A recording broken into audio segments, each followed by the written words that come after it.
এই আজকে হচ্ছে বৌদিরই স্বাদ, তাই তো? ভুল নাই তো কথায় কোনো?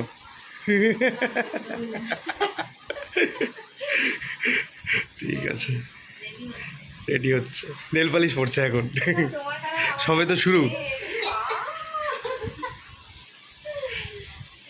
আর এসেই চলে এসেছি কালিয়াচক বাজারে সকাল সকাল, যেরকমটা করে থাকি। তো দেখো একটু বাজারটা, সকালবেলার কালিয়াচকের বাজারটা। এই আসতে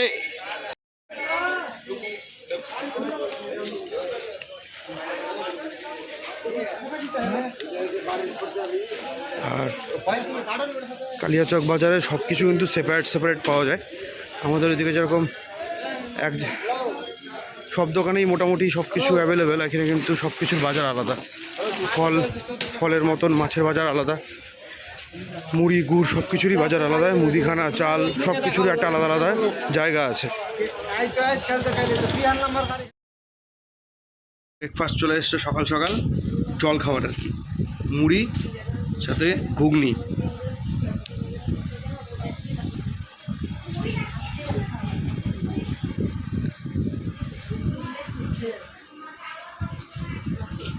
এত আসতে কেন? হ্যাঁ, সকালের জল খাবার হচ্ছে ঘুগনি মুড়ি। এদের পাল্লায় পড়ে দেখেন এই যে ঘুগনি মুড়ি। এটা কি বিউলির ডাল? এটা কি গো আমি জানি না। বিউলির ডাল না? এটা বরবটি।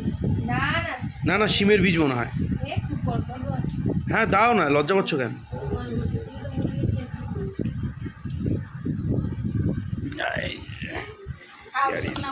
ও ঘুগনি মুড়ি। বন্ধুরা এখন যাচ্ছি কালিয়াচকের সব থেকে যেটা মোস্ট ওয়ান্টেড জায়গা ছিল উজমপুর, সেখানে ফেরসাই বলে একটা জায়গা আছে, সেখানে যাচ্ছি মিষ্টি আনতে। তো মিষ্টি এনে আরও কিছু কাজ আছে, সেগুলো করব, তারপরে বেবি শাওয়ারের কিন্তু প্রসেসিং শুরু হবে। তো দেখতে থাকো এবং সাথে থাকো। এখন চলে এসেছি শেরশাহী মেন বাজারে, এখান থেকে মিষ্টি নেওয়া হবে। এই যে সেই পোস্ত কদম, আর এখান থেকেই মিষ্টি নিয়ে যাওয়া হচ্ছে।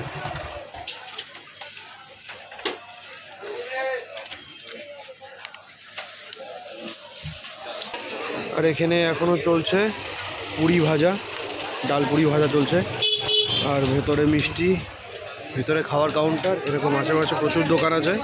আর এটা হচ্ছে শেরশাহর মেন মার্কেট, এটা এখনও সেই পুরোনো দিনের মতোই রয়ে গেছে।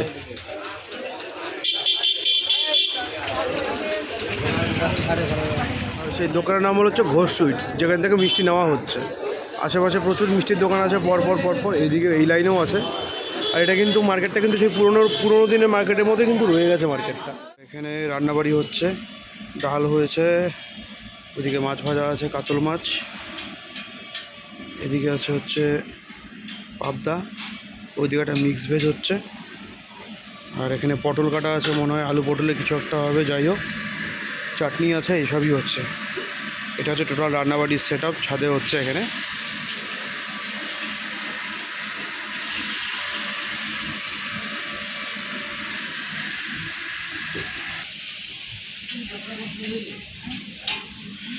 গরমের মধ্যে রান্নাবাড়ি মানে পাগল করে দেওয়া গরম।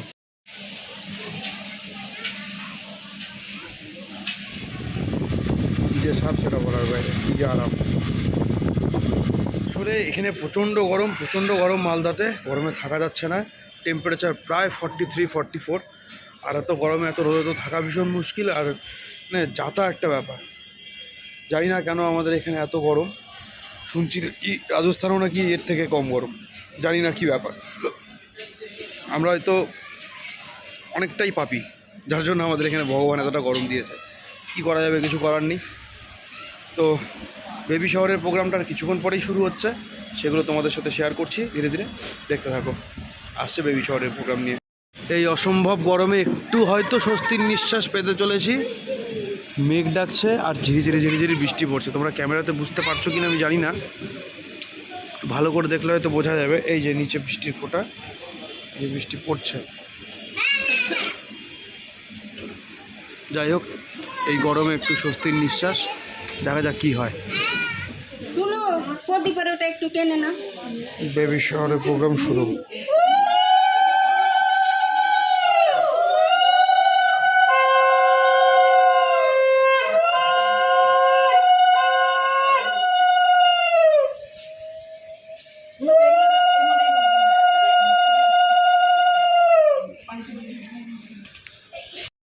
আগে তো ছোট দিবা।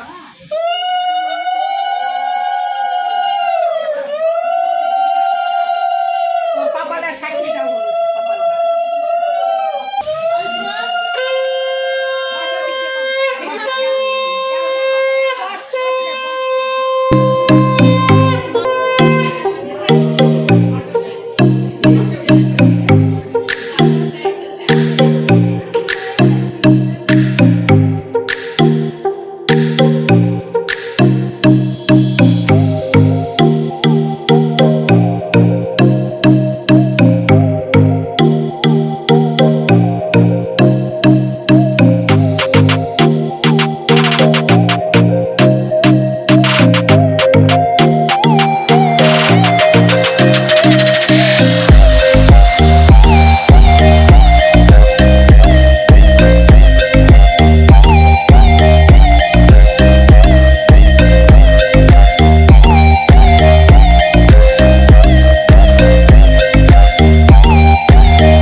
তোমরা সবাই দেখতেই পেলে। আর বিশেষ করে খাওয়া দাওয়ার সময় ভিডিওটা করতে পারিনি, কারণ বৃষ্টি নেমে এসেছিলো এখানে। আর প্রচণ্ড গরম, মুখ চোখের অবস্থা একদম যাতা হয়ে গেছে, একদম যাতা, ভালো লাগছে না আর। তো এখন আমরা বেরোবো বাড়ির দিকে, মানে গঙ্গারামপুরে। তো চলো গঙ্গারামপুরে যাই, তোমাদের সাথে সবাইকে নিয়ে একসাথেই যাই গঙ্গারামপুরে, যেরকম নিয়ে এসেছিলাম। বৌদির আজকে বেবি শাওয়ার হলো, সবাই প্রে করো সামনের দিনগুলো খুব ভালো কাটুক, আর খুব ফুটে একটা বেবি আসুক দাদা বৌদির জীবনে। তো ভিডিওটা আজকে এখানেই শেষ করছি, এই দাদা বৌদিকে ফ্রেমে নিয়ে। তো ভিডিওটা আজকে এখানেই শেষ করছি দাদা বৌদিকে সঙ্গে নিয়ে। যদি বেবি শাওয়ারে ভিডিওটা ভালো লেগে থাকে বৌদির, তাহলে ভিডিওটাকে অবশ্যই লাইক করো, কমেন্ট করো, এবং চ্যানেলটিকে অতি অবশ্যই সাবস্ক্রাইব করো। আর আমাদের কে সাপোর্ট করো, যাতে এরকম ভিডিও আরও অনেক বানাতে পারি এবং এগিয়ে যেতে পারি। Bye, tata.